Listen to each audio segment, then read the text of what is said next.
Recording in progress. Good morning. Welcome to the Thurston County Board of County Commissioners agenda setting work session for Tuesday, January 20th, 2026. It's 9:03 a.m. My name is Ty Menzer, Chair of the Board. To my left, Vice Chair Commissioner Wayne Fournier, Commissioner Rachel Grant, Commissioner Carolina Mejia, and Commissioner Emily Klaus on Zoom. County Manager Leonard Hernandez, Clerk of the Board Amy Davis, and to my right is Assistant County Manager Josh Cummings. The meeting is being live streamed to the Thurston County YouTube channel, and written public comment may be received up to 2 hours in advance of the meeting and distributed to the board. Action may be taken at this meeting. The first substantive item is item 2, agenda review for this afternoon's business meeting. We did a first review. Are there follow-up items, Madam Clerk? Just a few items to highlight. Prior consent items 4 and 11 were moved to department items. That was for a CPED item and a sheriff's office item. There was also a request for information on consent item 7, and that was provided to the commissioner. There were several appointments added to the consent agenda as well, based on board direction provided last week during agenda setting. Those are the changes I have to highlight this morning. Okay, so 2 items. When you were referencing numbers, were those like the previous agenda numbers? Okay, so 2 previous consent items are department items under community planning and sheriff's office. And then we added some, I'm just summarizing, you were moving fast there. There's some new appointments that the board made for the different committees. I remember those. And then what was the last one? There was a request for some information on consent item 7. Yes, And that was the provided current to- consent item 7? Yes, Okay, that was provided to Commissioner Klaus, and Okay. that was the only follow-up item from last week.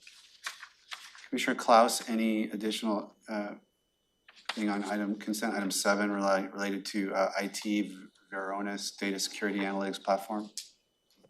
No, my questions were answered. Thank you. Okay.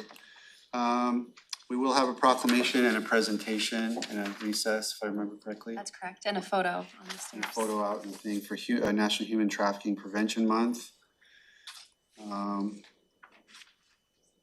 Okay, and so questions from the board on any items on this afternoon's agenda?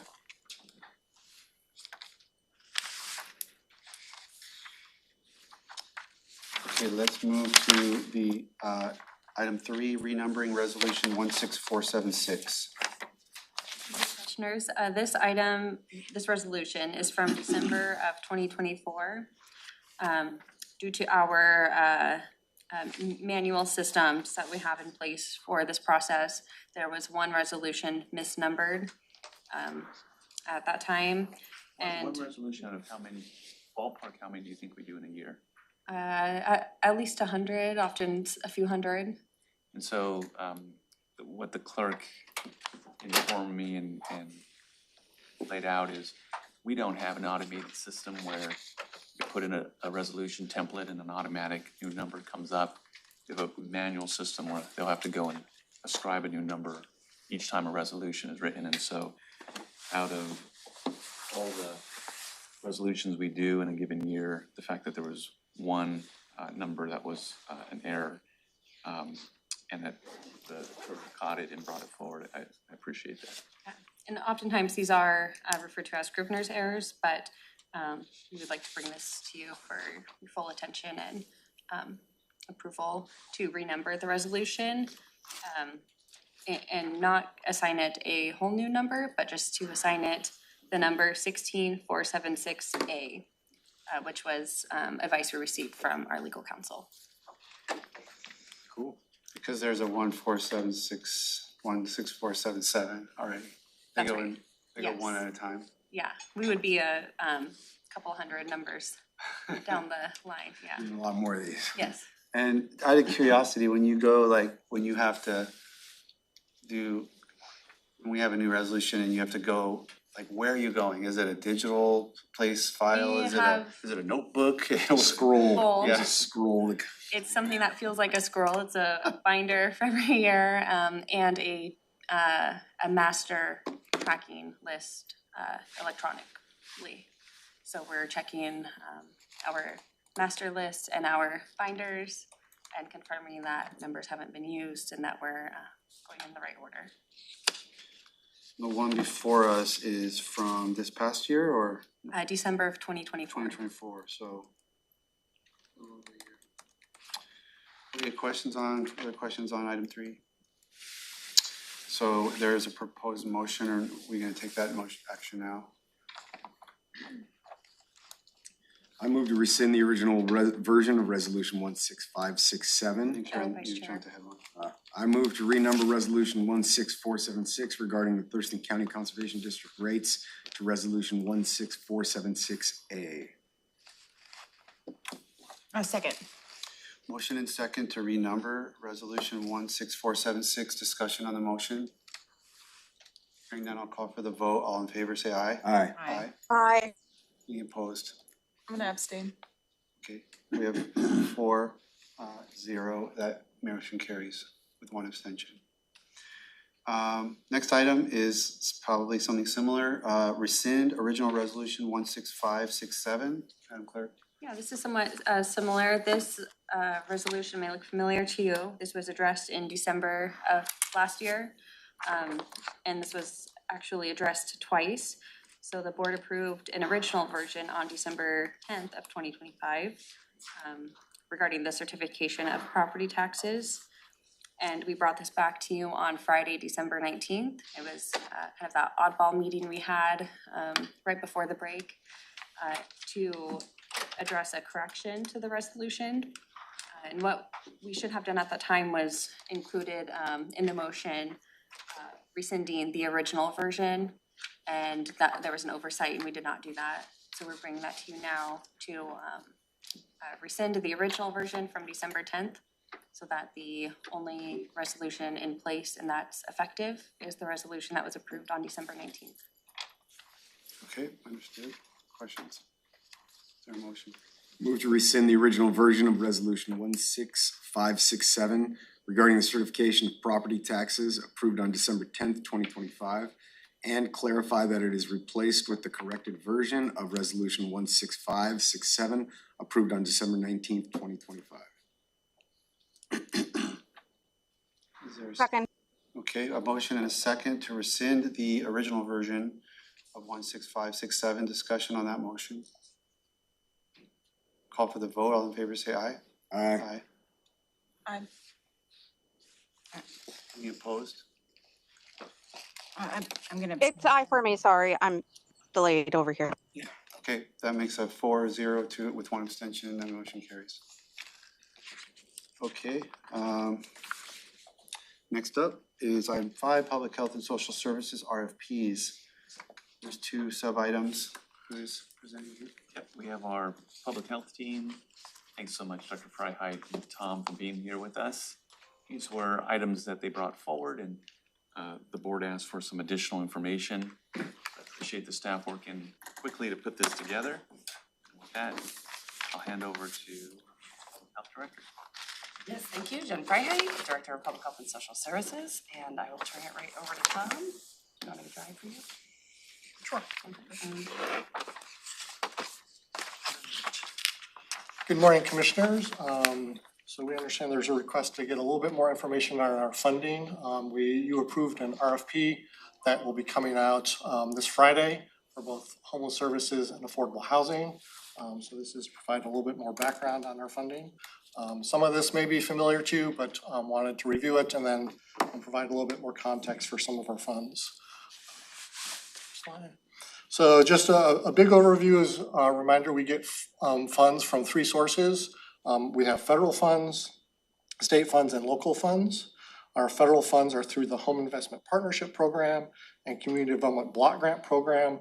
Those are both for affordable housing and community development activities. And we receive roughly, depending on congressional budgets, $1.5 to $2 million per year. Our state funds come through 2 primary contracts, or 2 contracts. One is the Consolidated Homeless Grant, and within that CHG, there are several sub-funds that we'll talk about in a little bit. And then the Encampment Resolution Program. And in total, those are about $13 to $15 million per year. And then finally, we have some local funds which come from either document recording fees or sales tax revenues. And those can be used for both affordable housing and homeless services. The state funds are all for homeless services activities. Those local funds total around 7 to 9 million per year. So specifically on the homeless services funding, this is a breakdown of all the fund sources that we receive for homeless services. You can see the totals for 2025-26 and the admin that we receive, and then the total amount that we award. And so in total, we have about a little over $18 million that is funded for our homeless services activities. What do the different colors represent there? So the green are the local funds, and then the blue are the state funds. Thanks for color coding it. Good job. So moving on, so breaking that down even further, within that 18 or so million dollars, there's some dedicated fund sources that the state directs us on how we can use those funds. The first is the Housing and Essential Needs Program, or HEN. This is a state program. Clients are qualified through DSHS. And then it's primarily a rent assistance program, but there's also some funding for essential basic needs. So that's about $3.7 million, and so that's dedicated for that specific program. The other one is homeless prevention. This is formerly known as eviction prevention rent assistance. And so these are funds specifically for rent assistance activities to prevent evictions and homelessness. So those are two sources that were required by the state to use for those purposes. And then the third is the Encampment Resolution Program. We receive those funds from the state, and those are for specific ERP approved projects that we work with the state. And then our admin that we take out. So those funds are dedicated for those specific activities. We also have a series of what we call set-asides. These are activities that the Regional Housing Council has determined are important, that they want to make sure that there's funds to go to these activities. That includes a coordinated entry system. We're required by the Department of Commerce to have a coordinated entry system. So we set aside funds to fund that. Cold and hazardous weather, and then these other activities as well, including a $200,000 emergency fund, which is really a set aside that we've used a couple times for things that come up during the course of the year that we need to address. So those funds are, we accept applications for those funds, but they're set aside for those specific activities, and I'm happy to talk about some of those in more detail if you have questions. That leaves us a remaining balance of about $7.5 million to spend kind of competitively on other activities that we would like for homeless services. So next slide.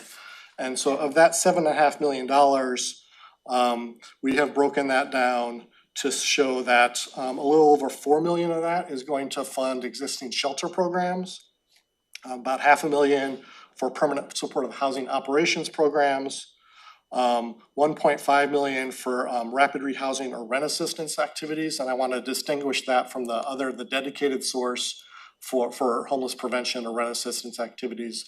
Those rent assistance activities are for those who are currently housed and to help them maintain their housing. Perhaps they've fallen behind on the rent, they're at risk of eviction, and so those rent assistance dollars are for those who are currently housed.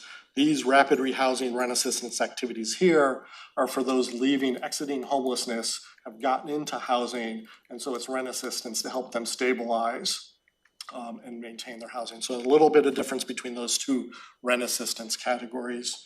A little over $1 million for outreach and unsheltered services. This includes funding for Sergio's Day Center. And then we fund our Built for Zero coordinator, which is really a data-driven best practices as we're part of the National Built for Zero initiative. So that's how we break that down. We also attach to your packet a breakdown of all those specific projects in more detail. That's broken down by those different categories so you can see the specific projects that are being funded. I will note that some projects, some of our contracts kind of cross over some of these different categories, so it's not always a clean between each of these. So some may provide a shelter and doing some rent assistance activities under the same contract. But broadly speaking, that will show you the breakdown of the specific projects that we have available. The vast majority of our funds are awarded for 2 years, with the second year of funding conditional based on the availability of funding and satisfactory performance of the contract. So that's on the homeless services side. For affordable housing, our revenue is not quite as complicated. We have the home dollars as well as some of these local funds.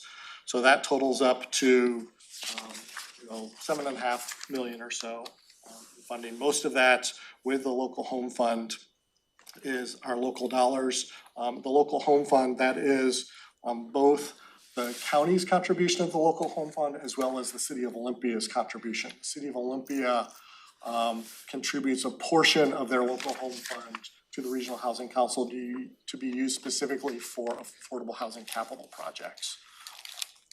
So those are Can I just clarify? Yeah.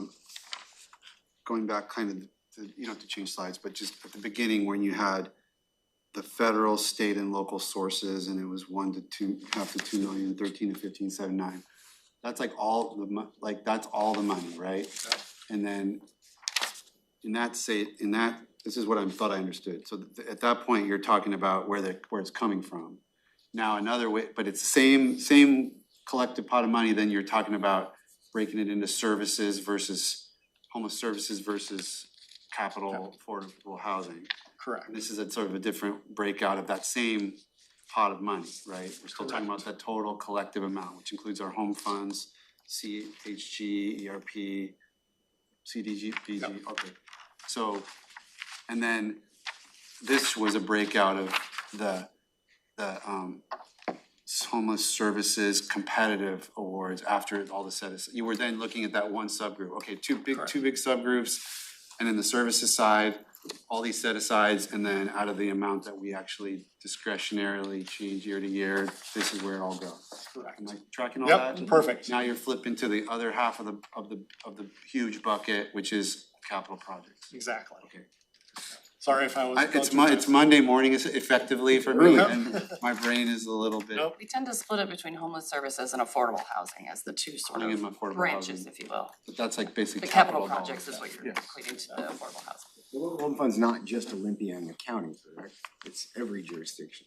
Well, every jurisdiction contributes to it, but the county, all that dollars comes to the county. So we do not get, City of Lacey does not send us a home fund contribution because the county collects it for the City of Lacey. City of Olympia, Because they had already established. they had one already prior. established it. But every Two programs, jurisdiction collects a local home fund, Except for Tenino. Tenino which has they their- keep their own. which they keep their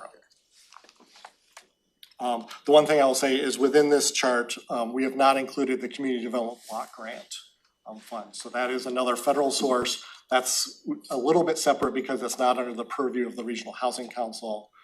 This year, those funds will be spent in the city of Tumwater. All right, next slide. So just breaking that down a little further, so on those local home funds, 60% of the funds of what we collect must be spent on capital activities. And so there's a list here of constructing, acquiring affordable housing, and up to 30% can be used for eligible services. And so we use the full 30% of our local home fund for the eligible services. So is that an us rule or is that a state rule? That is a state rule.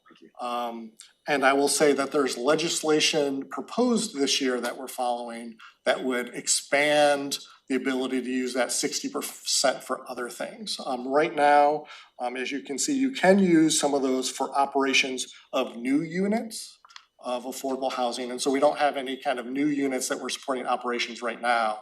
The proposed legislation would allow that to support funding and operations of new and existing units. So if that legislation passes, that would give us more flexibility on the use of those funds going forward. So that would pretty much knock out the whole 60% has to be capital, because you could use it for. Correct. It would be kind of on operations of units of affordable housing, so you couldn't use it for kind of operations of a shelter, but it could be used for operations of permanent supportive housing. So it wouldn't open it up completely, but it would expand it substantially. And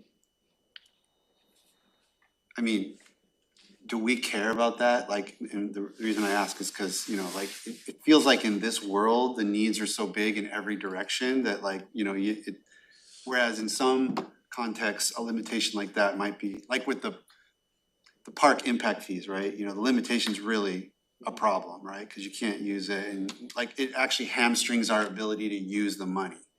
Whereas in this world, it feels like we can use this money, I mean, you wanna let us use to build, you wanna use to operate, I mean, the needs are there, so I mean, in light of that reality of overwhelming needs in every direction, does the RHC or does your office have a position on this new legislation? Do we need this flexibility? I mean, flexibility is always good, but would it really change much for us? I would say the RHC has not taken, we haven't really talked about this specific legislation. We've just kind of started to track it. So I don't think we have an official position. I will say I do think the flexibility will be helpful. It does give us more options, especially kind of moving forward as we look at how do we continue to fund some projects. And so I think This issue with the ERP money being variable. potentially, yeah, so I think it does provide some additional flexibility that could be helpful in the future. Commissioner Claus? Thank you. So I actually missed the part about the legislation. Are you talking about, because I'm aware of some current bills that are going through session that are related to affordable housing. Are you talking about the 2559 that gives local governments more options for affordable housing? Is that which one we're talking about, or is this different? I would have to go back and double check the bill number, which I can do that. I just don't remember it off the top of my head. Okay, no problem. And I'll just weigh in, Chair, that flexibility, I think, is important because the continuum of care with lessening state funding will have an impact, like you mentioned, the projects that we were working on with Commerce. So I think the flexibility is important because ultimately, based on where jurisdictions may need to go with some of their projects, and how do you continue to fund them if you don't have the same level of funding coming through, is really where we're at as a broader discussion.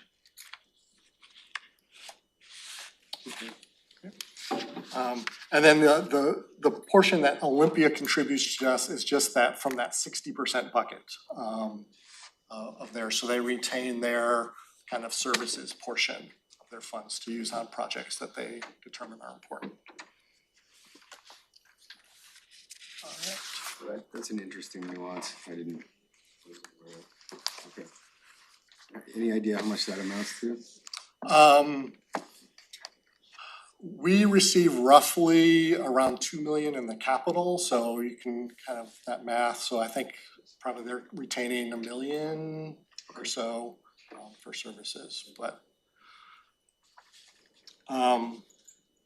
so as we started off, we're in the process of issuing 2 requests for proposals. One is for the affordable housing, the capital dollars, and that's kind of for that full bucket of money. On the homeless services side, because these are mostly 2-year awards, there's only a couple things that are 1-year awards that we're looking to re-award this year. That's for our cold and hazardous weather and for our lived experience housing steering committee facilitation. So RFPs are issued based on the best information we have at the time in terms of funding. But final awards are based on the actual dollars that we get from the kind of federal, state, and local revenues. So our federal funds, right, we don't know, we don't have a budget from Congress yet. So those are not known until about 60 days after the president approves the federal budget. And that is when we finalize those home and CDBG awards. And we come to you in June, and we do a public hearing for the annual action plan, and we submit to HUD and says, here are the projects we're actually gonna spend it on after we have our award. So even though the RFP is based on a projection of what we think we're gonna collect, the actual awards before they're made are based on the actual dollars we receive from both the state and federal budgets.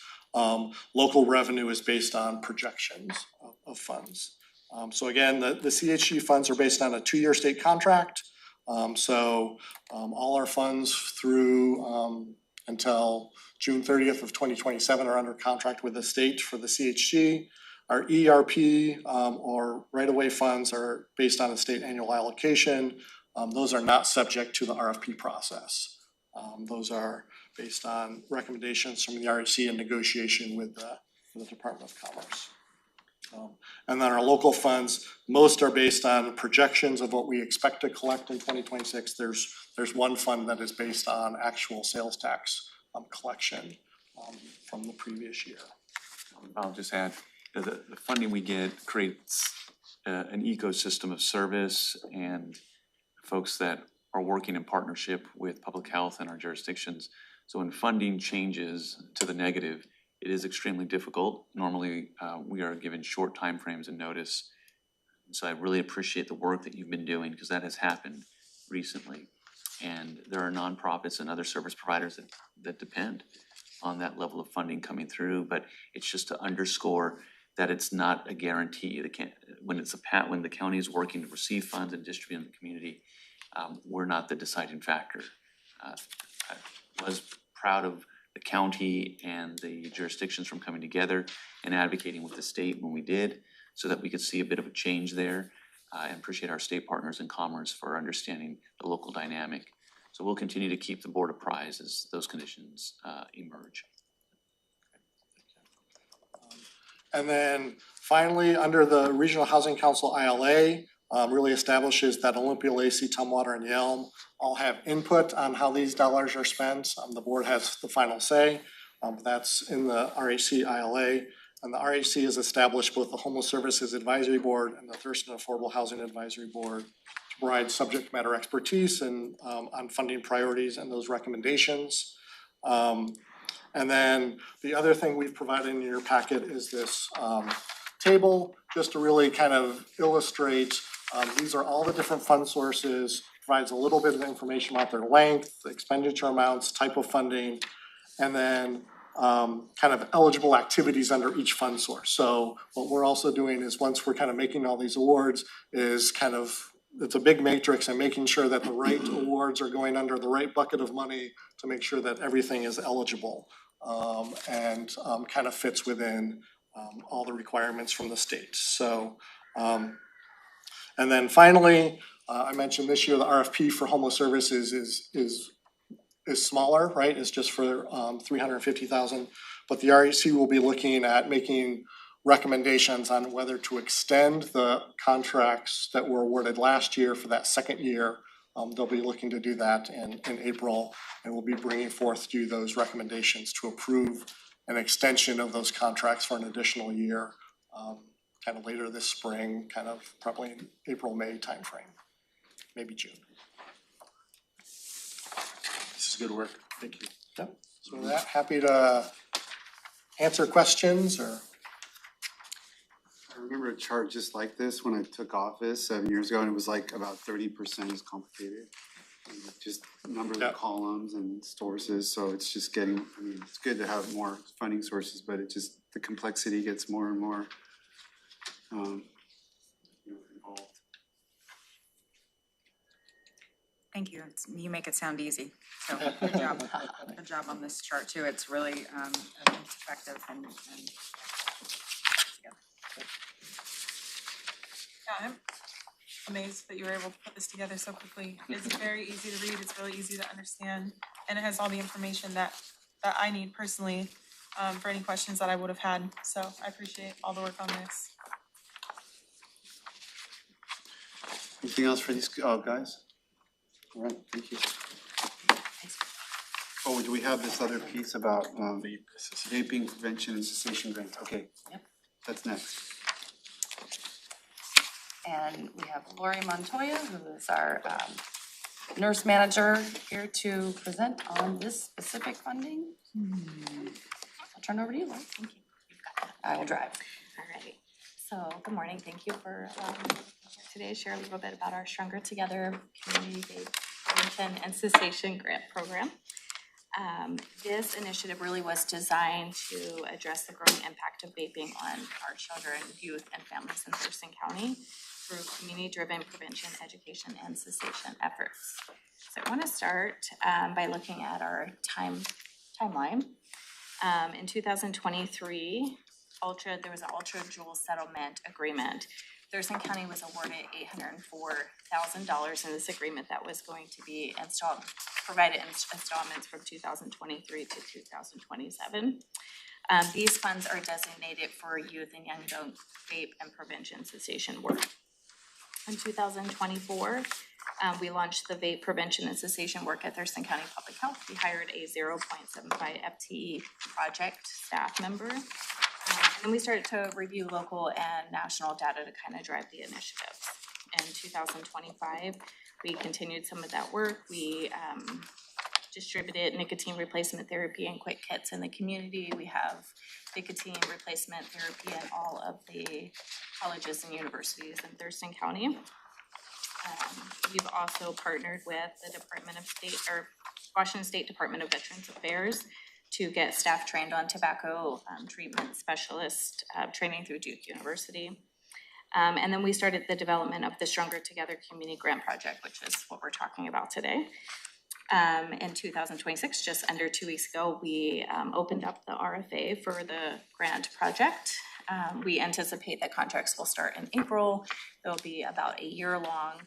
And then depending on the first round, there is potential for a second round in 2027, but we anticipate the project ending in 2028. So this project is a one-time funding opportunity to support community-based vape prevention and cessation efforts. Eligible participants include community-based organizations, nonprofits, tribal entities, and educational institutions. Programs must work directly with youth and young adults in the community.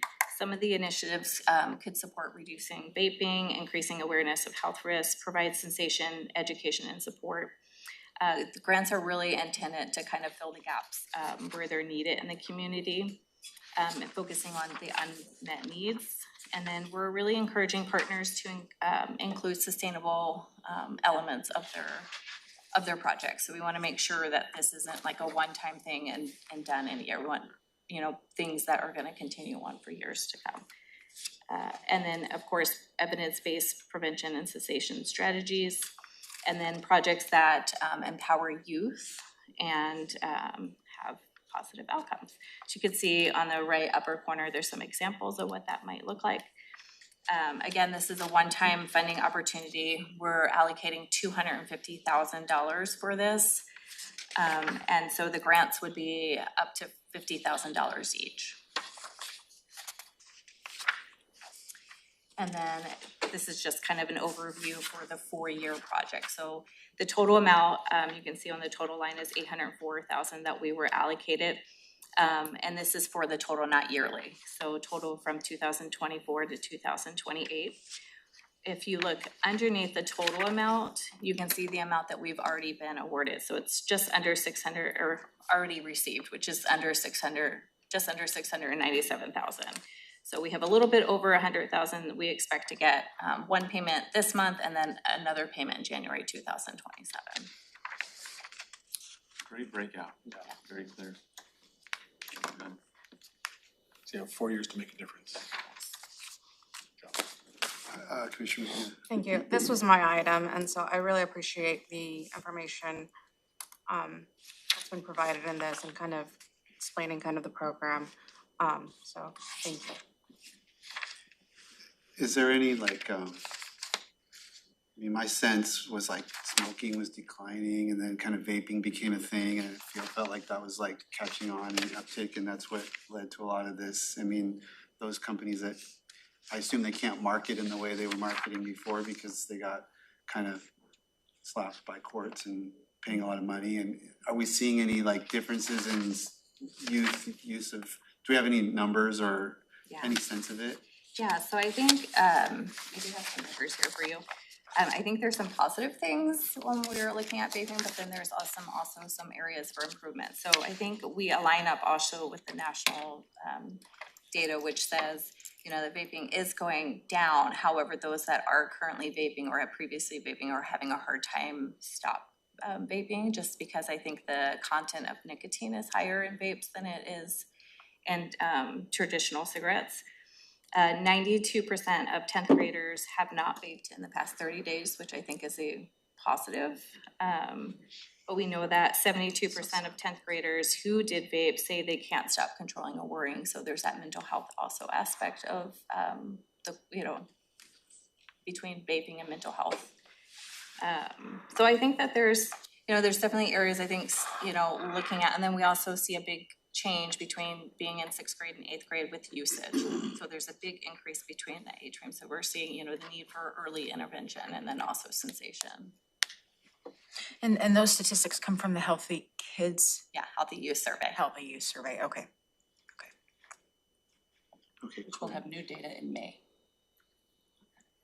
Are there like, sort of like sales of, like national sales of Juul's products or whatever, like are declining or just in the aggregate? I'm not sure. I'm not sure. Yeah, I can try to follow up and see what I can find on that.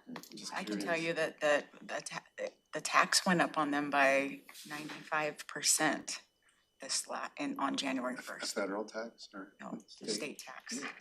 So a vape product is now double the amount that it was on December 31st. Okay. All right, anything else? I should go to the reservation.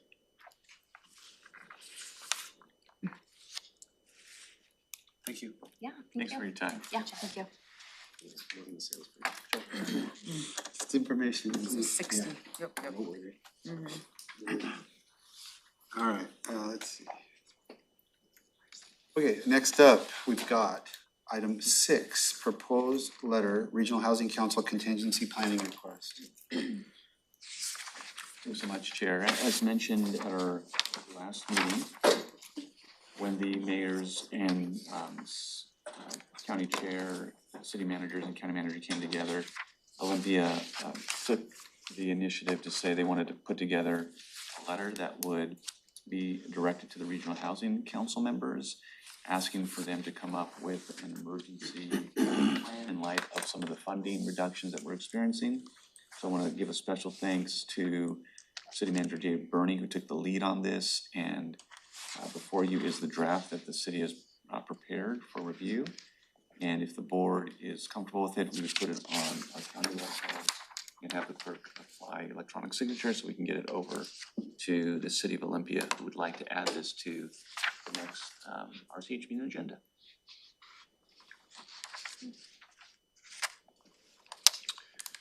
So it's drafted with Mayor Payne's signatures. It's gonna have, I can't remember, are we gonna have like the mayors and chair or something, or? Yeah, the desire was to have all the mayors and the chair sign the letter. This is really authorizing us to work with the city of Olympia to format this to include your signature as well. I move to authorize the chair to sign the Regional Housing Council contingency planning request letter as proposed by the city of Olympia. Second. Motion and second, discussion on the motion. Yeah, Commissioner Claus. Yeah, I will say, I appreciate this letter. I wasn't sure what was gonna be coming before us when the letter was being discussed, but I think this is pretty reasonable and it would be received well by the Regional Housing Council. So I appreciate the work that's gone into this and the outcome seems, like it's gonna work pretty well. I don't think these conversations will be too difficult on the surface, although we know that like the funding shortages happening at the federal level and then the state level are concerning, but the presentation we just received is really helpful for me to understand kind of like what components of the funding can be considered by the Regional Housing Council. And although we didn't have the bill number when we discussed the legislation, whether this is what we were talking about or not, House Bill 2559 that's sponsored by Representative Parsley and others would give local jurisdictions some funding for affordable housing. So if that goes through, it would kind of be a little bit of a plug in the gap, but it wouldn't cover everything if we were to lose ERP funding. But at this time, it doesn't look like we'll be losing ERP funding this year, is that right? Okay, so I think a contingency plan for future years is a good idea, but luckily, it doesn't seem like we'll have to do that this year for ERP funding specifically. What you didn't see, Chair, maybe those that are following us, our housing program manager just gave a thumbs up to Commissioner Klaus that it doesn't look like that funding is an immediate threat. Okay, well, this letter is pretty straightforward, so appreciate that. We'll move on. Get that going. Oh, can we take a vote? No, we didn't. No, we didn't. Okay, sorry. Then, no further discussion, call for the vote. All in favor, say aye. Aye. Motion carries. Okay, next up. Next item up, there are a couple of letters of support for HB 1592, SB 5404, both are regarding public defense services. And in talking with our consultant, Deb Begina, and with commissioners who are following this, it would be beneficial for us to weigh in support of these bills. Something that the board has generally conveyed support of us looking for public defense funding in ways that we can go about doing that. And so letters of support would advance that. Is it the same bill in both chambers? Okay, and is this the one about, like from Wasac, about 30% support or? Yeah, and so this is just requesting a hearing. I sent one out as WASAC co-chair, but I think it's always more impactful. And if we get, we could get our lobbyists like working on this to get a hearing. All we're asking right now is just for a hearing. So drafted kind of this letter, but edits or we would want to send this out as soon as possible. WASAC did a call out last week, and so they're trying to get a hearing as soon as possible. So we're a little behind on this, but even though it's something that the board has supported, we thought it was important since it was a letter that the board approved. The one on SB 5404, later in the letter, it still says HB 5992. We make that change. Yep, we'll get that changed. So that was just a miss. I move to approve the letters of support for House Bill 1592 and Senate Bill 5404 regarding public defense services and authorize the clerk of the board to utilize electronic signatures. Second. Motion second to approve these letters of support. Discussion on the motion. Call for the vote. All in favor, say aye. Aye. Any opposed? Motion carries. Okay. Thank you. Appreciate that. Next up is commissioner items, and we have 3 identified. First up is update on request for quarterly budget report. I'll hand over to our budget and fiscal manager, Summer Miller. Good morning. So on Thursday, the county manager and I met with both Commissioners Grant and Commissioner Klaus to discuss the budget reporting. And I want to thank Commissioner Mejia for taking the time to walk Commissioner Grant through the previously provided budget documents on not only the general fund month-over-month status, but the way that we forecast. And I believe that we came to an understanding, an agreement that those documents meet the request of Commissioner Grant. I will take a closer look at the documents and see if there's any way that I can tweak it to make it just a little bit easier to digest. And Commissioner Grant did request that we provide a quarterly update, both by email and to deliver hard copies. So I'm happy to do that. Hoping to come back in February sometime with a closeout of fiscal year 2025. Understanding that it won't be closed at that point, but with our projections, budget projections at that time. And I believe that's about it. So it was a successful half-hour meeting. I think we came to a good result, so.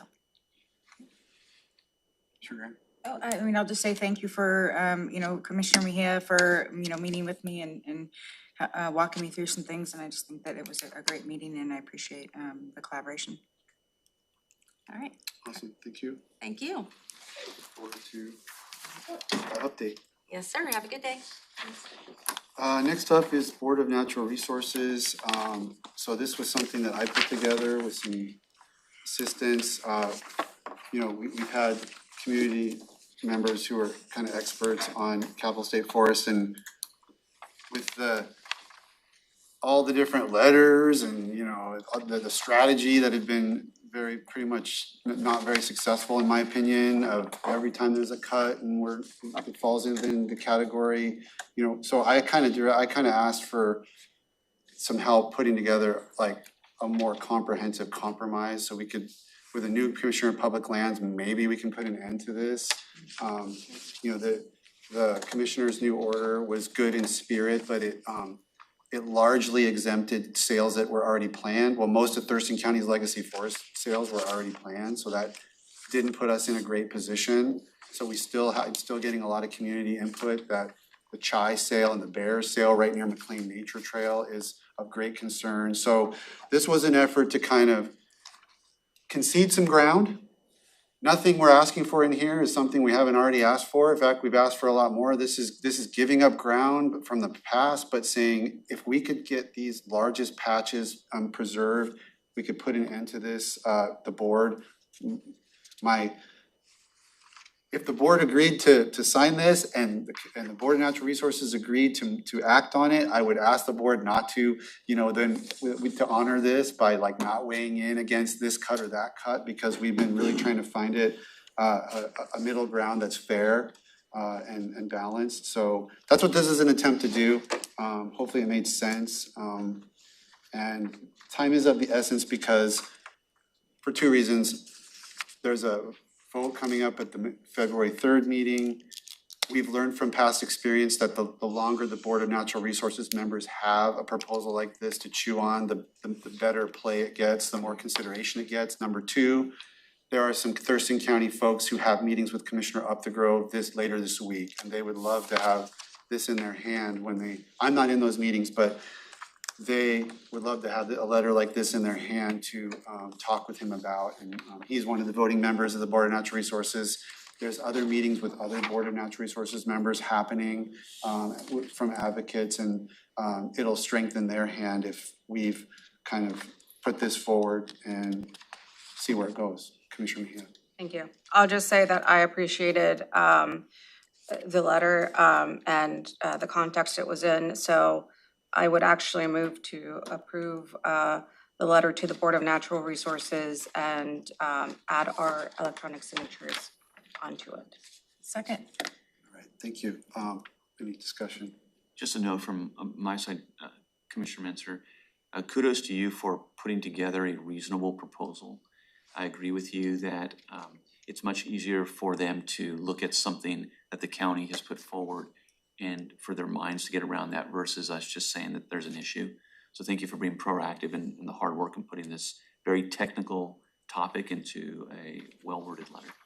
I think this might be more of what when they asked us for something and we kind of went two directions. On one hand, we went in a more complex direction, and on the other hand, we were also like expressing a lot of frustration, whereas I kind of hope that this is kind of what they had wanted to see, and we weren't quite there to figure out, but it took the new commissioner's order and everything, I think, to advance this evolution of this thought process. So I'm hoping we're in a good place to have optimism about this, but I appreciate everybody's support. I think it'll be very powerful if all five of us sign it, but if there's no other discussion, I'll call for the vote. All in favor, say aye. Aye. Aye. All right, thank you so much. We'll get that out today. The third item is Commissioner Klaus's statement and proposed resolution regarding AI-enabled technologies.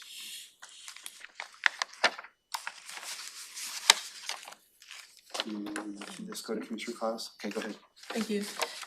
So this is an item, so we've talked about AI surveillance in recent weeks, and I've done a significant amount of research and talked to a lot of constituents, state legislators, and I've really tried to figure out like how we could come up with an ordinance that covers everything we need to cover related to AI surveillance. The the conclusion that I've come to based on all of that research is that there's not a way to currently adopt an ordinance at the county level that would cover all of the impacts that it needs to cover. It would be very hard to enforce at the county level based on our authority and limited understanding of the technology that's emerging. And pending state legislation, I feel as though adopting an ordinance at the county level would be, would cause us to have staff investing significant time and resources into agreements that may require immediate revision or termination once state law takes effect. So this, my memorandum that I sent to the county manager and clerk of the board to distribute explains in detail some of my concerns related to a couple items. The first one is the adoption of a local AI surveillance ordinance. I know at this time we haven't directed staff to, or the board to adopt an ordinance, but we have directed staff to research a proposed ordinance that was brought forth by Commissioner Mejia. And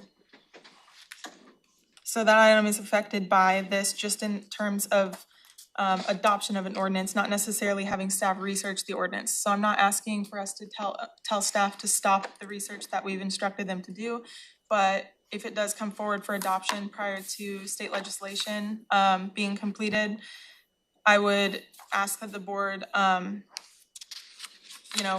off on adopting such an ordinance. And it's not because I don't support the ordinance. I actually really I support the ordinance, and I also have provided a draft of my ordinance to Commissioner Mejia for her review, and we've had at least one public comment come in asking the two of us to collaborate since we both have different versions with underlying fundamental alignment. So I'm hoping for the opportunity to get together with Commissioner Mejia and work on what an ordinance could look like if it's more comprehensive. I understand there's the intention to have a phase 2 that Commissioner Mejia mentioned when she brought her ordinance forward. I think without seeing the phase 2, based on what we were told last week, I think that the components in my ordinance relate to any potential forthcoming draft of a phase 2 that is more related to enforcement. So that's kind of the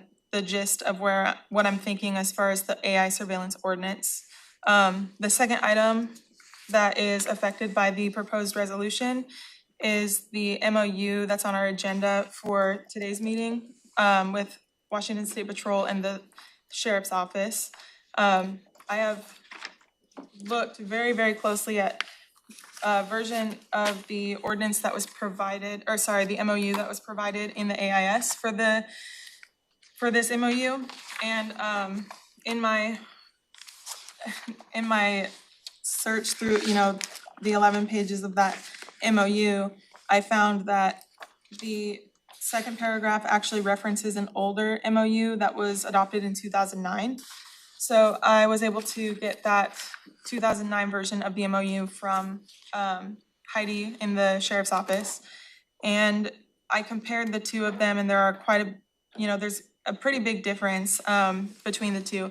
There are some in the new MOU on today's agenda. There are some components that I appreciate that I believe should belong in such an ordinance, like compliance with the Keep Washington Working Act.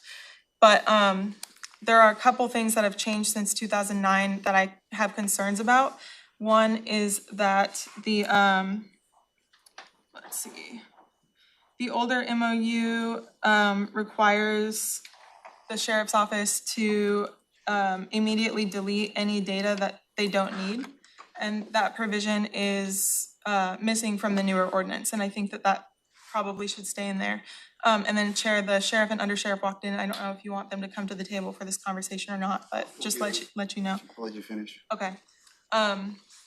So the main difference that I'm concerned about with the current MOU is not the substantive context of it, but it's the fact that ALPRs now use AI surveillance technology, and that's an item that we're discussing through these AI surveillance ordinances.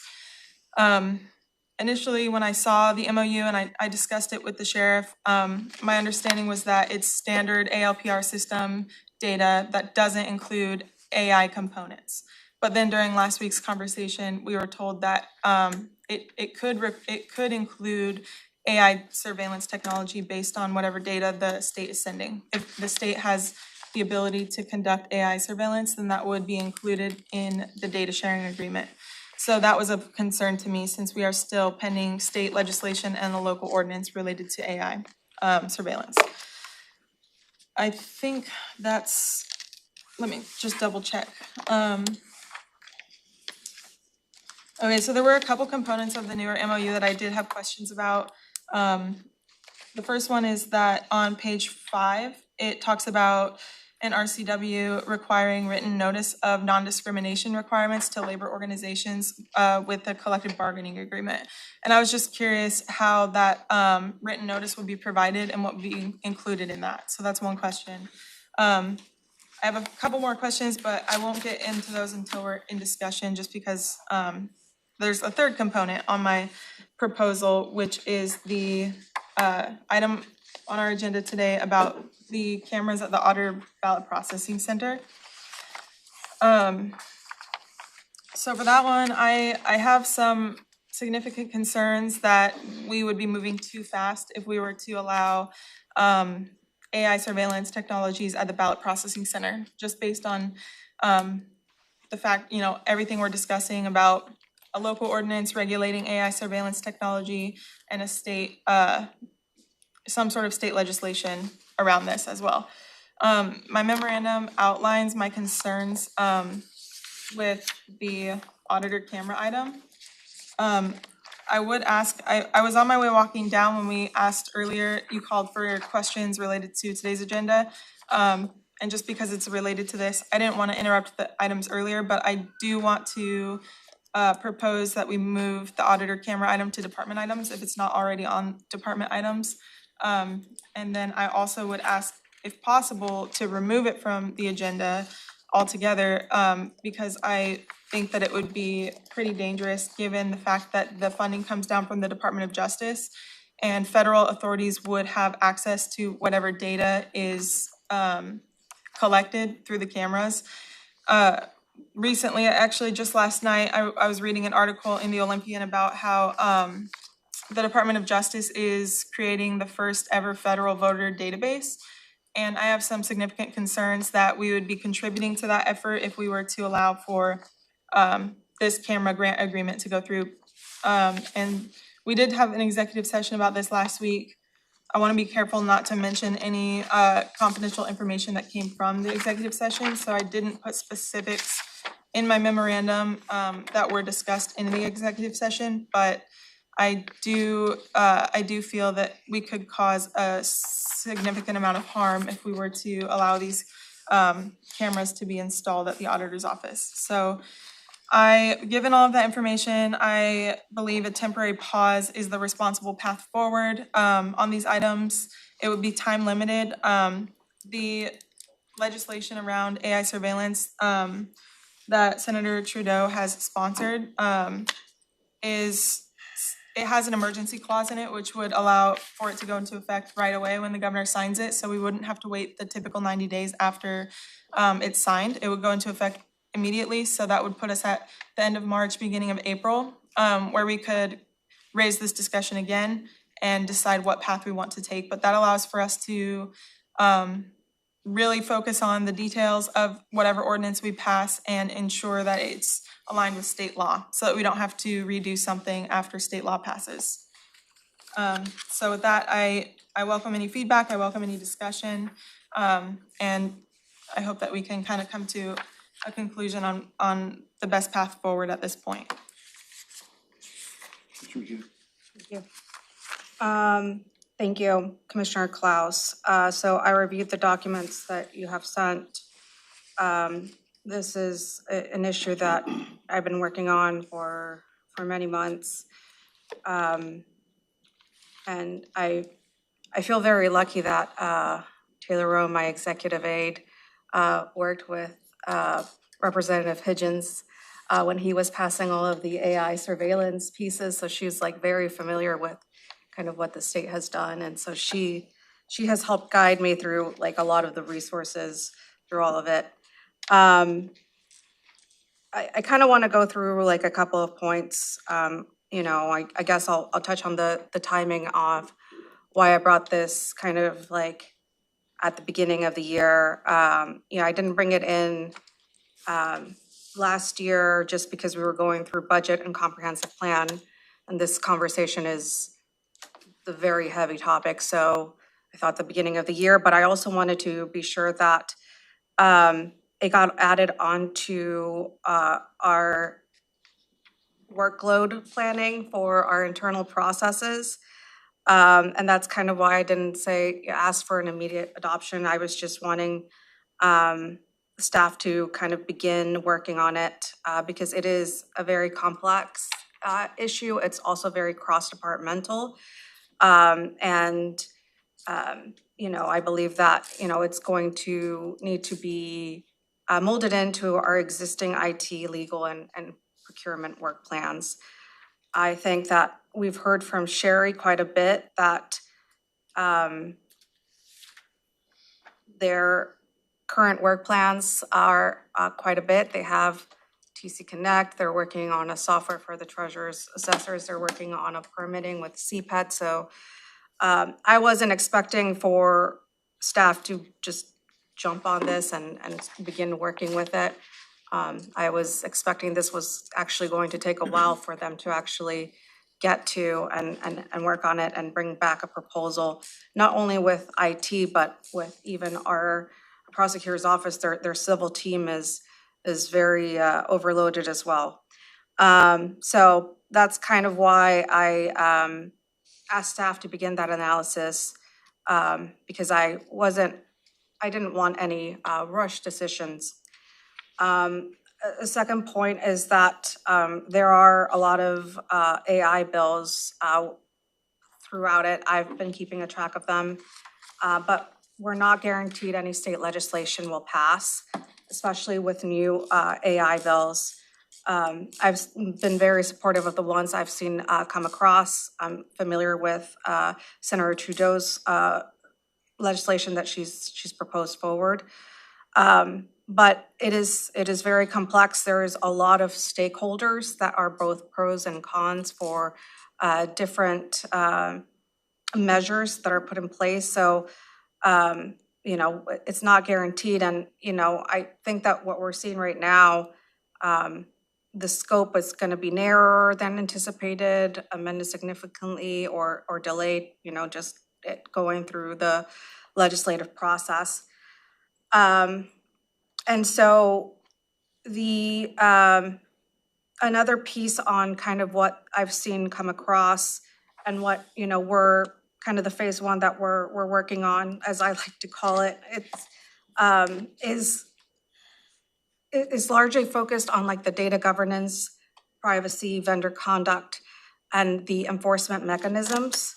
And that's kind of what I've tried to leave out completely out of the initial ordinance that I proposed,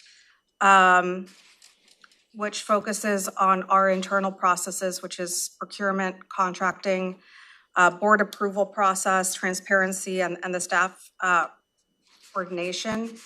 And so those are local responsibilities that state law does not replace.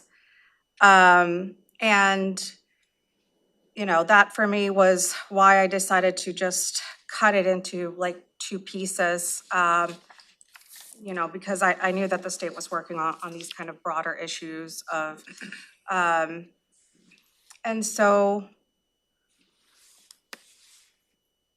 kind of, I wouldn't mind pausing, right? Knowing like, but I don't think it's going to really change or kind of prescribe on the ordinance that I move forward. But, definitely that's the kind of consensus or the feelings of the board. But just kind of with everything I've stated, I think that it just gives staff an ample time. I wasn't honestly expecting this even by April or end of session, just because I know how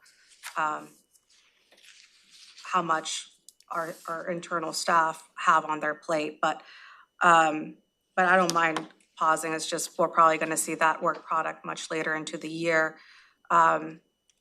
that is not gonna have anything, you know, and we're gonna see maybe hopefully legislation passed, but it's not gonna have to do anything with how our internal processes are laid out. So either way, I'm okay. In terms of the pausing on the two pieces of the WSP, and so I reviewed, you know, the MOUs I'll start with the WSP piece first.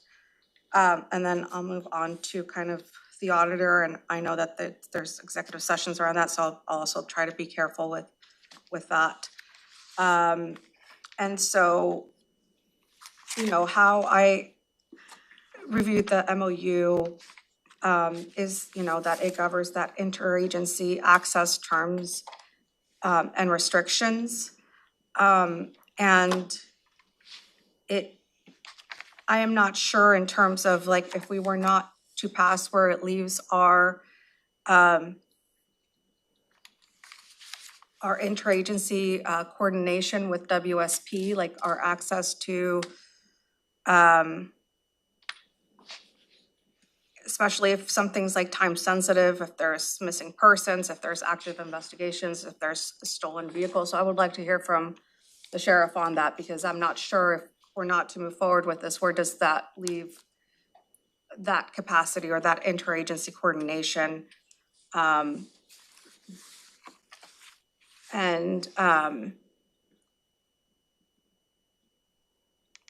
You know, again, I don't know. So WSP is functioning, you're right, they're a department of the state agency fully. And so they're working under the kind of guardrails that the state has in place. So I don't know, maybe Chair, if it's okay, can we hear from the sheriff on? I was gonna call him forward, but I kinda like to let the other commissioners weigh in Go in, at a higher okay, level. okay. We'll definitely put a pin in that, and we'll get Sheriff Sanders up here. Okay. But go ahead, do you have other things you wanted to mention? I had Commissioner Fournier's hand up as well. I've talked quite a bit, so I'll let. Commissioner Fournier and then Commissioner Green. Yeah, this memorandum's all over the place, and that was a lot of kind of running around in circles that I heard. Last week we made a motion, passed a motion to put on the plate of staff, the various staff that would touch some, you know, these AI technologies, to start working on and doing research. Pausing that makes no sense. And then I heard you say you want to pause it, but then we don't need to pause it. But it was more like, well, let me be the one that talks about it. And so pausing it doesn't make sense. There's legislation being worked out. Those are things that our staff need to be researching and understanding to ensure that we can have policies that are in line with whatever state laws are handed down. So we're not running towards the solution. This is good governance, and it's weird to, just find a problem with every solution that this board proffers up. It doesn't make sense to me why it would, yes, staff, please start working on this and doing the research. So I don't see any logic in saying stop what you're doing. They should be all in alignment and working in tandem and anticipating what's coming. And that's just being on top of things. Barring law enforcement agencies from communicating with each other, that's just dumb. That, in my opinion, law enforcement agencies need to be able to share information. You look back in the 70s when different law enforcement agencies did not talk to each other except by telephone, and that was rare. There would be cross-jurisdiction crime sprees occurring. You had the age of serial killers where people were going up and down I-5,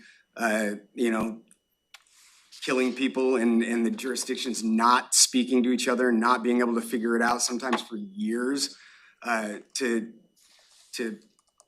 even suggest that we, erode communication between WSP, TCSO, any other law enforcement agency is just foolish to me.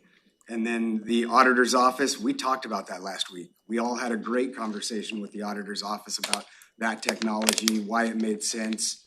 And it's both those things are on the agenda. And in my opinion, any individual commissioner is welcome to say whatever they want when that comes up on the agenda. Commissioner Grant? Well, yeah, first thing I just want to mention is, I'm gonna need to step out early here shortly. I have to be down at, Senator's office by 11, but I will listen on my phone. I do want to say that, thank you, to Emily for, bringing this, forward.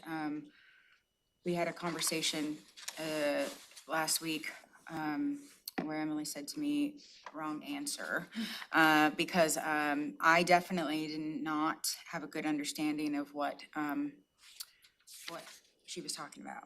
And so over the weekend, I spent time meeting with community members and others, and then attended the MLK event yesterday. And I'm just gonna read my comments on this, and got an education that I didn't have prior to this weekend. So I want to be clear that I'm not opposed to innovation or technology. Everyone here knows I love AI, and I think it's great. But I am not comfortable moving forward with AI surveillance at this time in our contracts. Just yesterday, our state attorney general, so our top attorney general, said that we are operating in a time of lawlessness. And that matters because AI surveillance depends on data, deeply personal data. And once that data leaves our control, we have little ability to govern how it's used, shared, or repurposed. At the federal level, there are no clear or enforceable standards for accountability around the AI data that we're using. Counties are being asked to move faster than the law and faster than the safeguards and faster than public trust. So once the data gets in the hands of the third-party vendors, and this is what I learned over the weekend, that especially those that are operating across our jurisdictions, we lose control and we can't undo it. And so, we can't possibly assure that the public's information will be protected when legal and regulatory environment doesn't even support that process. So this is not a fear of technology for me, it's about governance. And until strong guardrails, transparency, and accountability are in place, I believe that pausing AI surveillance contracts is a responsible choice. And so, if anything, I'm just urging caution and transparency and, restraint before we move forward. I think that the work that Carolina and others did to put that, our contract together is good. It's more or less saying, hey, before anybody goes into a contract, we, the commissioners, need to see it. I mean, that's the way that I read that. And I still think that's, a good idea, but I also do think that we should see what shakes out from our state attorney general and from our state legislature to see if there's any, guardrails in place. So that's where I'm at. This just seems like an absurd conversation, and it seems more like grandstanding than actually having a conversation, because no one is proposing we move forward with AI surveillance. There was a motion made to direct staff to develop policy to help guide us on these things, to do what you're saying you want to do. You just said that we need to move forward cautiously and make sure that we're protecting our citizens. That was the motion made last week. That's it. That we put staff to work developing policy that we would then review. That's what was said, right? There was nothing. Nobody said we want AI surveillance. No, there was no policy saying we need AI. That is not what happened. It was staff, go do the work on this, across the different sectors of the county to ensure that we can come up with a product that protects our citizens. That's what was said, right? We shouldn't be up here grandstanding or campaigning. That's not, we're trying to develop sound policy that protects our community and also allows for new technology and safe uses. That's what we asked, and that's what we need to let our staff continue working on. Pausing that is exactly the opposite of what it sounds like you think you're saying. So yeah. Commissioner, do you have things? Oh, I was just gonna say that we have both the auditor and the sheriff here. And considering that there's a request to remove those items Yep. from today's agenda, I would like to hear from. I intend to bring him forward. I'll take one more from Commissioner Klaus, and then we'll bring the sheriff forward first and then the auditor. Thank you, Chair. So based on the discussion we're having, I want to thank Commissioner Mejia and Commissioner Grant for your willingness to have this conversation and openness. As far as some of the comments made by Commissioner Fournier, I want to remind the board that we did adopt a code of conduct last year, requiring us to maintain a professional and respectful workplace. I don't believe making comments about the absurdity or grandstanding or campaigning are in alignment with that. I think that's a mischaracterization of the conversation we're having, and I would ask the chair to please keep those comments in check. Related to Commissioner Mejia's question about if the MOU with the sheriff and state patrol is not passed, where does that leave us? That's a question I have as well. It looks like the 2009 MOU is the one that's currently in place. There are additional protections in the new one that I think that they belong there, such as the compliance with Keep Washington Working Act and a component about ensuring that it doesn't conflict with the governor's orders, and I have that somewhere, that require us to not cooperate with anti-abortion legislation. So if people come here for reproductive health care, that we can't use AI surveillance to assist other states with litigating against people who are coming here for reproductive health care. I think that that's an important component to also include. So the new MOU has a lot of great information. I take issue with section 32 on page 7 of that MOU that states that each party shall provide right of access to the other party, its officers, or other authorized agents or officials of the state or federal government at all reasonable times in order to monitor and evaluate the following. And I won't read the whole rest of the paragraph, but the point of concern for me is disclosure of confidential information obtained or used as a result of this MOU being shared with the federal government. I'm just not sure how that's, how like officials in the sheriff's office or whoever's accessing this data would be able to differentiate the component of sharing with the federal government this data at all reasonable times versus not sharing with the federal government based on Keep Washington Working Act. So there's some components in here that I think are important to look at, and I'd just be curious how the sheriff, how his operations would really make that clear for the people who are working with this type of data. It seems like there's some components in there I'm just curious about. So my question there is, how does the sheriff's office ensure differentiation between prohibited and allowable access to the federal government? Let's see, what else? I mentioned this earlier, but there's a component about data handling in the 2009 MOU that says TCSO must immediately delete data if they have no need for it, but that portion was taken out of the new MOU. So I'm just curious why that was taken out and what would happen with the data if it's not needed. Would that data be deleted? I just have a question about that. Let's see, what else? Yeah, most of the new MOU I agree with, but I do have the same question as Commissioner Mejia about like, where does that leave us? Does that just leave us in the same place where we're operating within the confines of the 2009 MOU? Let's see, there was one other. Oh, both MOUs state that they need to be reviewed annually. So I'm just curious if we're operating under a 2009 MOU, if it was reviewed annually, then why were the clauses related to Keep Washington Working, which was passed in 2022?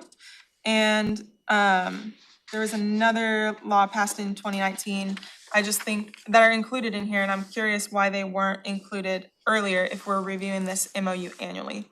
So those are some questions I had about that one. Also, Commissioner Fournier made a comment that there is no proposal to adopt AI surveillance, but that's not the case because the grant contract with Commerce through the DOJ for the auditor's cameras is about AI surveillance. So that statement's not true. I think that's it for now. I could turn to the sheriff's team over here.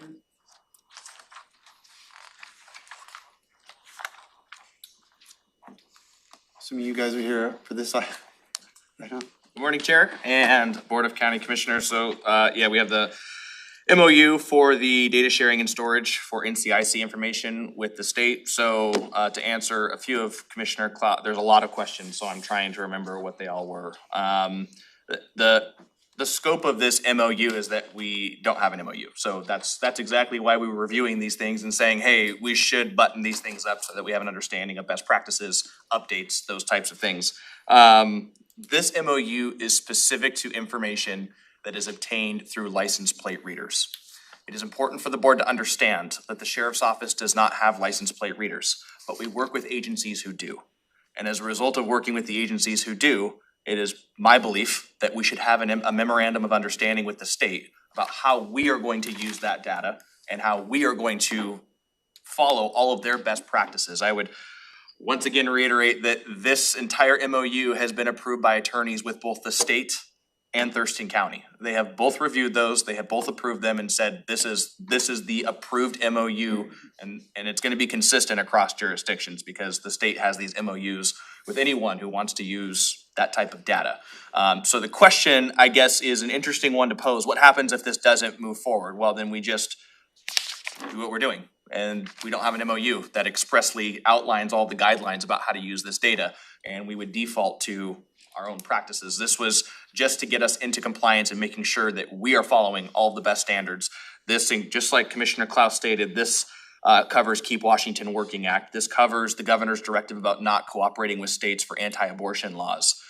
These are all of the things that I would think the board would be supportive of and want to push forward. Even if we don't have the technology, we are still, and we're not gonna stop. I'm gonna be really honest.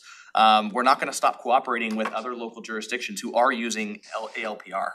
We're gonna continue to use that resource and that leverage. If someone has a missing person silver alert, all of our deputies are calling Yelm Police Department, Puyallup Police Department, Federal Way. They're calling them and saying, hey, do you have anything that's hit on your ALPR cameras? And as long as that resource is there, there's nothing I'm gonna be able to do to stop those deputies who really wanna get that work done and help find people and do those types of things. So I think the best path forward is to have an MOU in place that very explicitly outlines how we are going to handle our side of the data when we get those returns from those different agencies.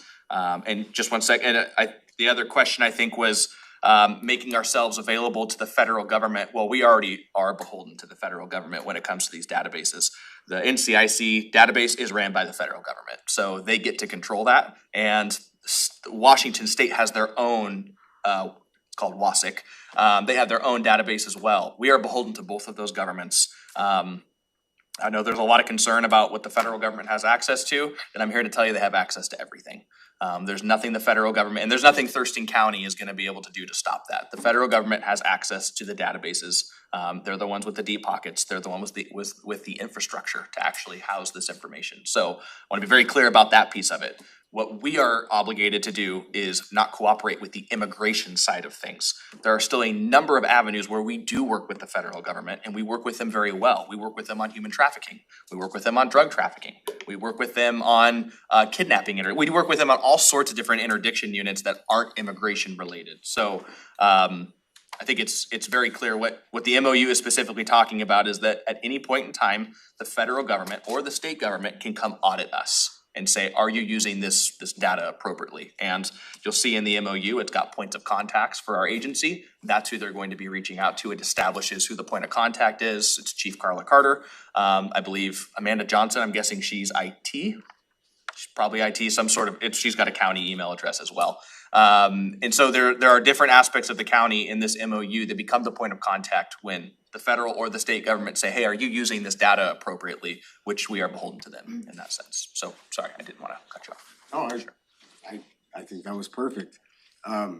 You summarized it very well. You've actually told this to us multiple times, and that's exactly why I say that this conversation is kind of absurd.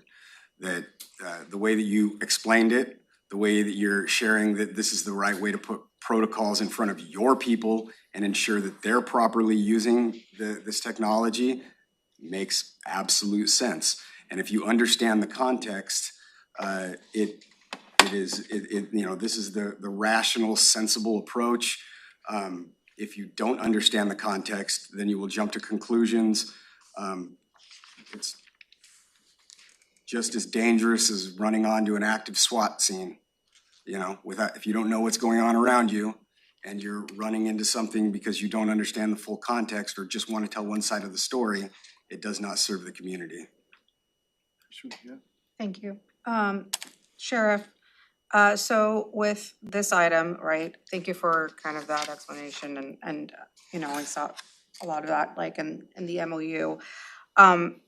You explained that basically the pause would just create operational uncertainty for law enforcement partners and for our staff because they don't have kind of those guardrails, they don't have that overarching policy to have that collaboration. Is that correct? So we have policy that talks about what we do with data. This is the agreement between us and the state that reaffirms that policy. Technically, without an MOU, we kind of get into gray area with the state about, if you guys are going to access this data, then you should have an agreement in place.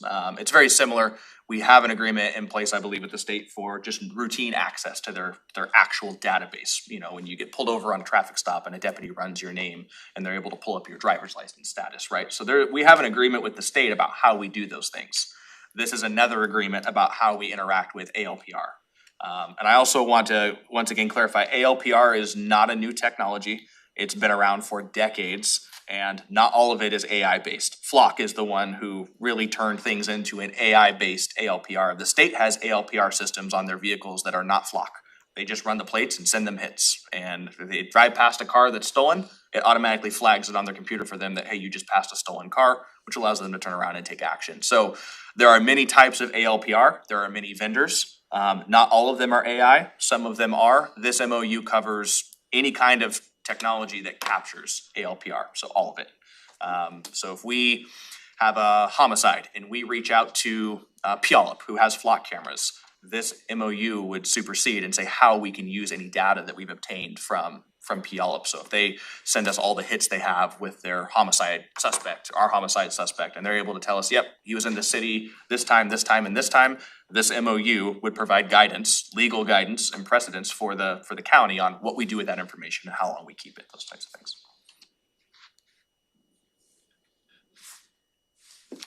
Okay, so I appreciate the additional context.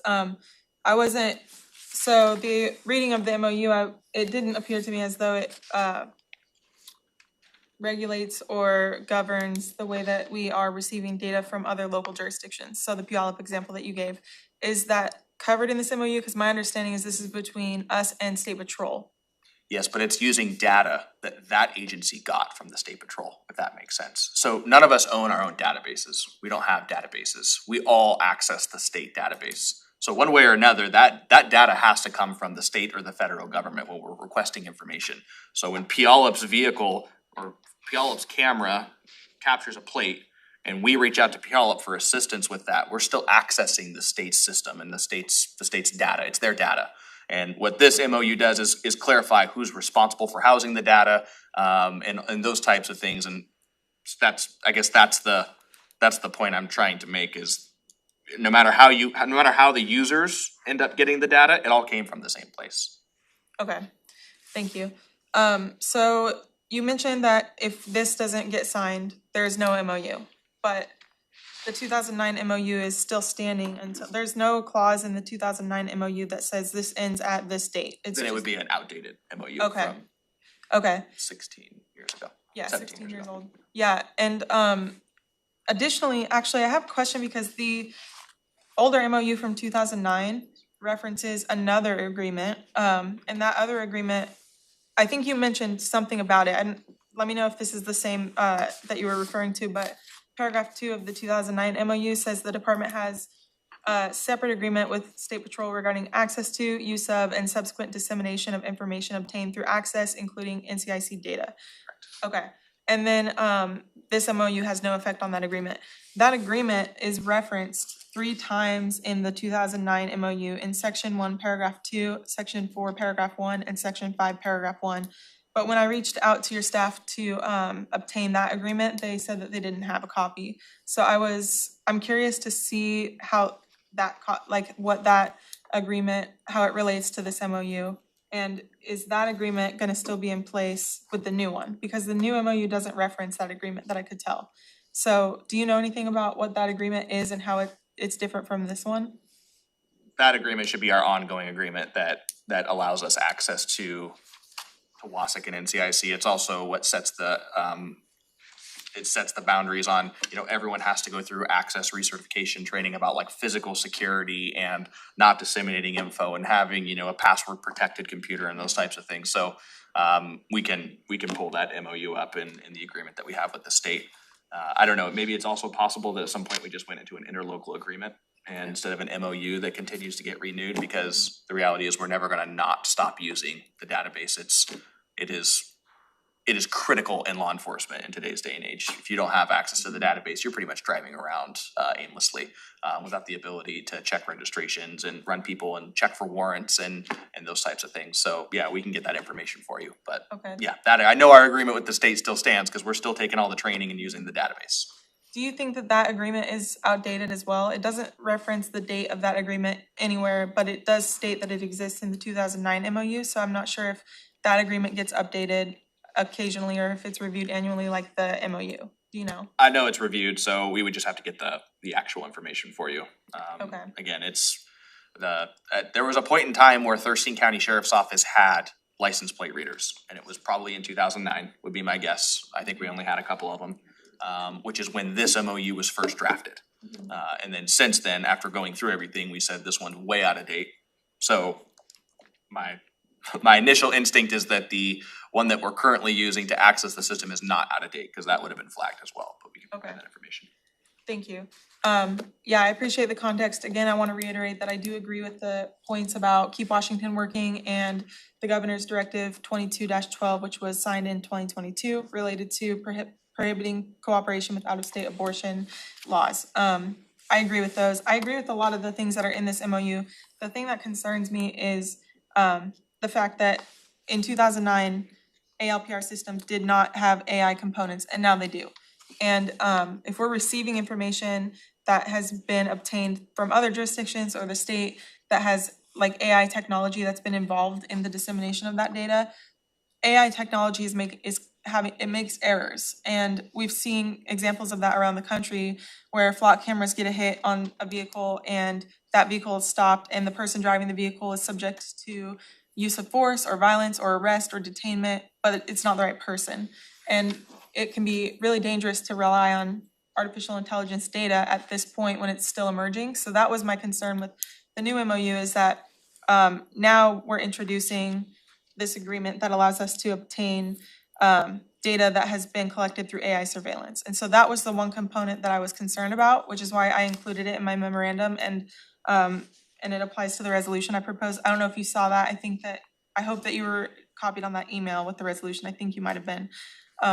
But that's my main concern, is just dissemination of data that's been collected through AI, and it does make errors. And so how are we gonna ensure that if we're getting data from a flock camera in Puyallup, that that's actually valid and accurate, and we're not gonna go after somebody who maybe has like a license plate that got a hit and it's the wrong car? Like, how do we, because I know that you're. I'm sorry to interrupt you. Oh, well, I'll end with like, I know that your office is taking advantage, not in a bad way, but you're taking advantage of the laws that allow you to pursue vehicles now.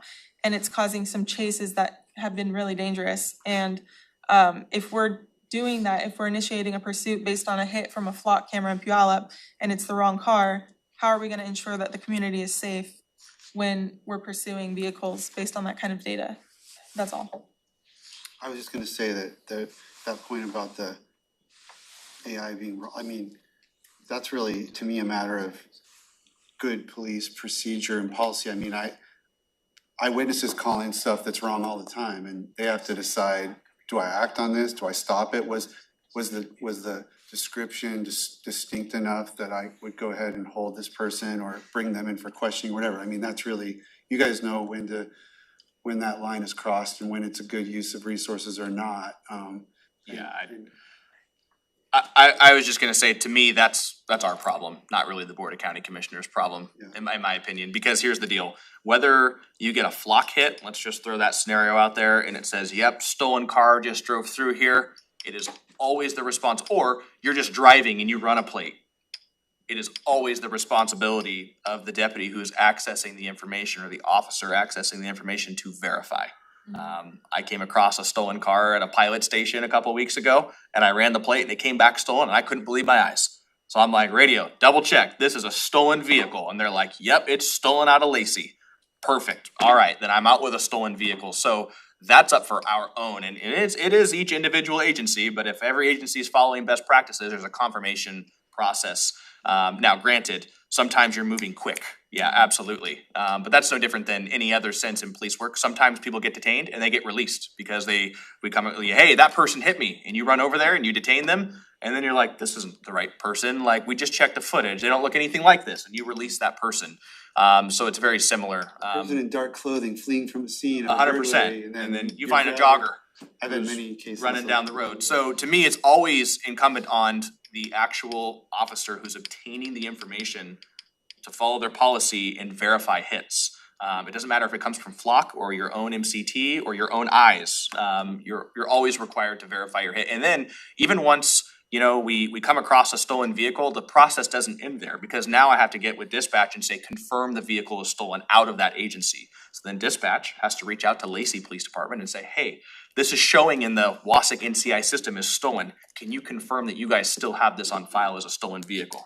Then a Lacey officer or one of their support staff has to go in physically into their file and say, yep, this is a stolen vehicle. So there are so many checks and balances through this process that detainment is really just the tip of the iceberg before we have confirmation, which leads to probable cause for an arrest.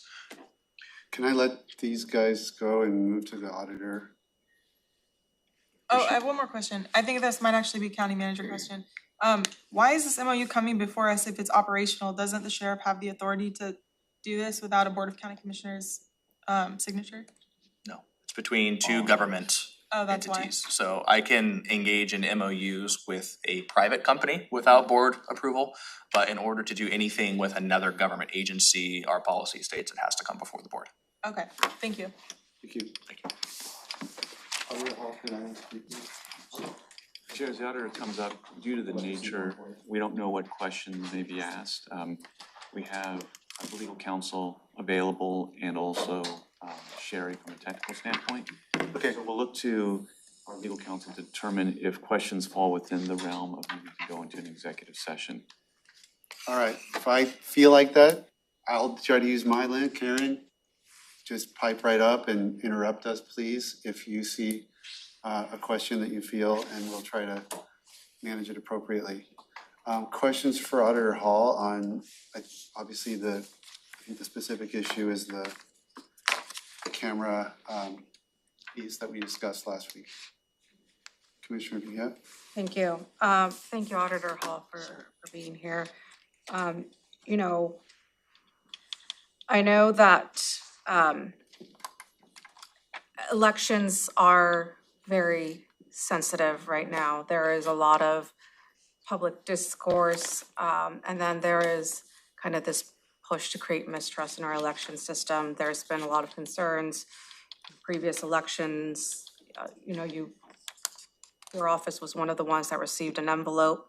And so I'm wondering, as you know, as we're talking about this contract, I'm wondering about, like, you know, election environments I know already have strict statutory requirements, the public observation rules, and then auditing and change of custody standards, right? There's already a lot of, elections are governed completely different than I think just because of the sensitivity and the nature of them. So I'm wondering, you know, as we enter into this contract, right, like it's going to be governed kind of by those same standards and rules. Is that correct? That's correct. And there's also another RCW 42.56.425, which does exempt anything that has to do with security audits or security risk assessments from public records requests. So that's an added level of security for releasing information regarding election security, which is what this purchase basically involves.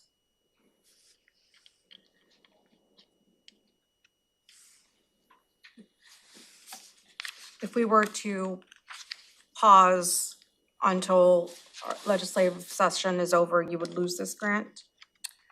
I don't know when the expiration date is, but it's going to take some time to learn this and to test this. And we've been working on this implementation since 2024. And we're in a midterm, which are very different and much more high profile, especially with the 3rd Congressional District race. This software is critical for the safety of staff.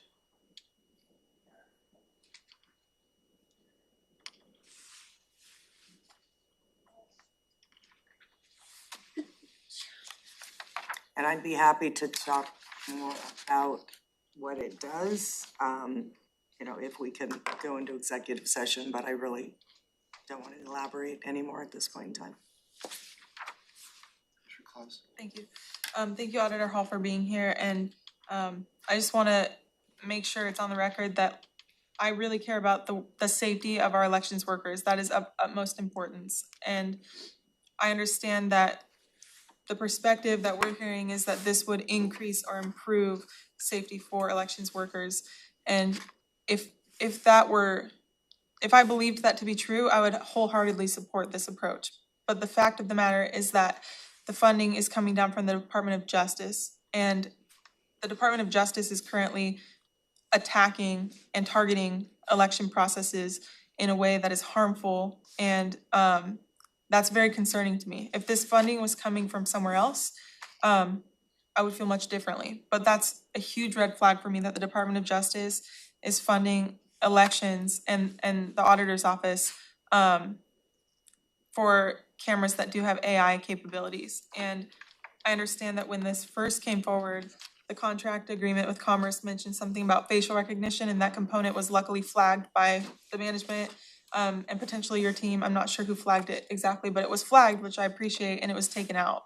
But the language of facial recognition being taken out of the grant agreement with Commerce doesn't necessarily mean that the vendor is going to not be using facial recognition if they have the capability to do that. They've taken it out of the product. It no longer exists in the product itself that we are purchasing. So there is no facial recognition component. I believe Sherry is available, who could confirm that. Sherry confirmed that in our last meeting when we were talking about the technical aspects, that it was completely removed. When I looked up the information about the vendor, that was one of the primary components that they are like proud of, the fact that they can utilize facial recognition. So the product itself, it does have facial recognition capabilities. When I looked into it, it was extremely disturbing, the level of detail that they can get into. And I just worry for the safety of elections workers. I worry for the safety of community members who might be like subjected to this data collection. I just worry about our community and how this data will be used. As Commissioner Grant said when she was still here, once data is collected this way and accessed by the federal government, it's out of our hands what they're gonna do with that.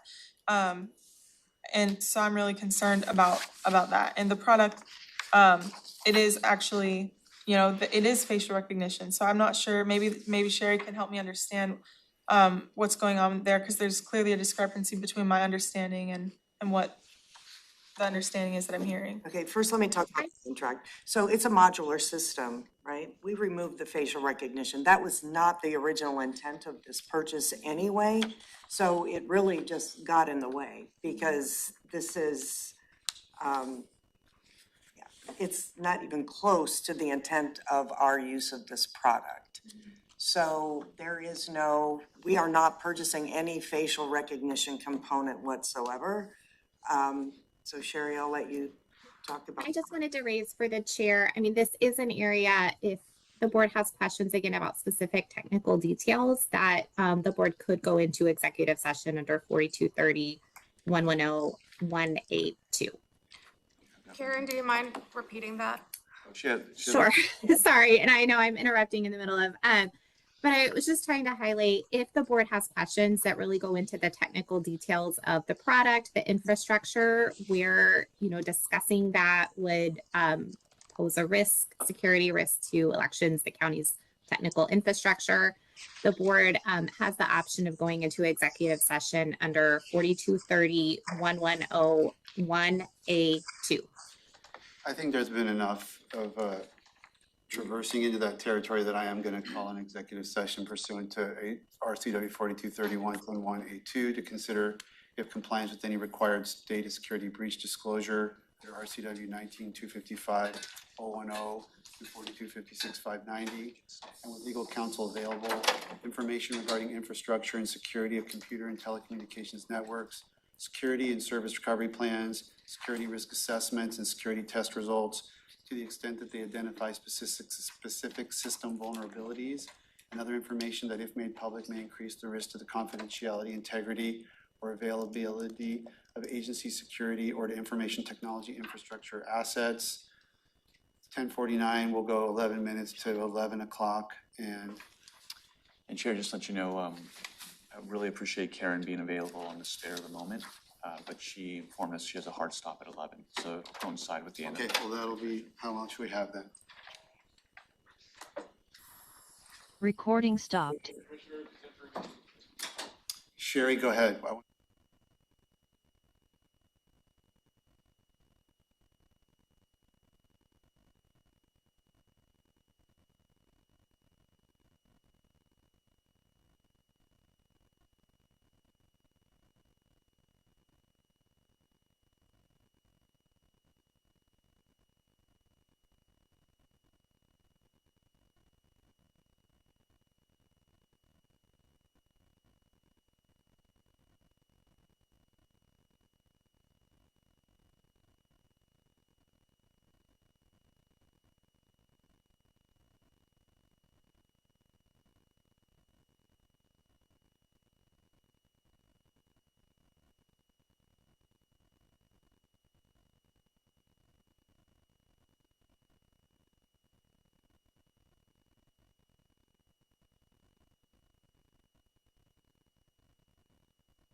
Okay, it's 11:07. We're out of an executive session and we are back on the final agenda item. We're able to continue the discussion related to topics that are not related to the technology and security pieces. So I guess we need to wrap this item up and conclude this meeting, I think. Commissioner Klaus, this was your item. Yeah. Do you have a suggestion for moving forward? I think I would like to wait for Commissioner Grant to be available for the conversation. I know that she had some thoughts on this too, so if we could move this conversation to a later date when she's available, maybe tomorrow or next week. It's on the agenda. So I'm gonna, I'm in, based on the representations made by our auditor and the election security needs and the information we got from the sheriff, I'm gonna be suggesting that the items go forward today. There's other pieces of what you've proposed in your resolution that might be able to be further discussed. I would just say, I do have when you say it's time limited. Thank you so much. Thank you, Auditor Hall. When you say your resolution is time limited, it basically says the duration is until the effective date of relevant state legislation. That's not time limited from my perspective, because, well, it is in a way, but it's not brief. You say it's brief and time limited because we have no idea what that date would be and if there'll be any state legislation. So, as I understood, your intent was to say, let's pause on any bringing forward of new requests until we see at least the end of this session. I would rather say April 1st or whatever, That's like okay. something that, Yeah. just as a suggestion. Yeah, I totally agree. Some We could do input that. from my perspective. Okay, so we'll essentially table that item and there is gonna be that request that you made to take the auditor piece and have it be a department item. Is that still your request? That is my request, and I would be You have asked, to make a motion to do that. right, and I would actually be requesting to remove it from the agenda. That would be my request. If we do move it to department items, I would have to vote against it, but if we were able to remove it from this agenda and put it on the agenda for 2 weeks, that would allow for Commissioner Grant to be available for the conversation. Because I know we have talked about this, and she also had conversations with community members over the weekend, and I know she's been doing her research over the last few days, and I would really like to allow her to be here for this part of the conversation. So, Chair, to change the posted agenda, that could be done at the business meeting, but that would take a motion of the board. Yeah, that's what I was suggesting. We'll have to do a motion of the board to change and again, it's always a weird thing because as a general proposition, it's consent agenda has to be by unanimous consent of the board. Of course, once we've posted the agenda and there has to be a motion, I guess technically, I will always vote in favor of a motion of that nature myself, and I would think the board would do that. So not a problem, I don't think procedurally, but it has to be done in that form. And then we'll just have to take up, if you wanted to make a motion to remove the item, I don't think that I'll be supporting that based on what I heard from the auditor today, but that's a motion you can make. And Commissioner Grant, I imagine, won't be here for the business meeting. Okay, so if that's the end of the agenda, is there any other commissioner items? So then what is the conversation that we're tabling? I'm Nothing. confused. Okay. Well, Commissioner There's no motion Klaus to is table. not, I asked her if she had any suggestion of how to move forward on her proposed resolution, and she said she would like to bring it forward in a little bit later time with Commissioner Grant present. Obviously, two pieces of what's in there is the two items that are on today's agenda. So if those items move forward today, those two pieces are moot. But there are other elements of her resolution that we could discuss at a later time. We passed a motion last week to direct Nothing staff to changes start what working we- on that, and that, nothing changes that, and this is, A potential, I see this, the pieces of what you proposed that aren't the two business items today, I see as not incompatible with what we've done. It's a little bit of a stronger statement of let's pause on, while we're working through the things that Commissioner Mejia proposed and the legislature's working on what they're proposed. And I very well may support that. yeah. But that's a more discrete topic. But I think we're done as far as business items, so we're adjourned.